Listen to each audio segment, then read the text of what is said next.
The White House has been hard at work on the 2013 State of the Union address, and when President Obama addresses the nation, we'll broadcast an online-only enhanced version of the address with graphics, data, and useful statistics that will help you go deeper and see the information that informed the president's policy decisions.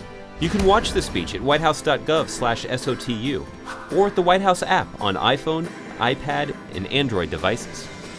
To be part of the discussion during the speech, use the hashtag SOTU on Twitter. Immediately after the speech, we've asked a group of policy experts and advisors to the president to sit down for a live panel and answer your questions. Ask yours on Twitter using the hashtag WHChat, or post it to the White House Facebook or Google Plus page.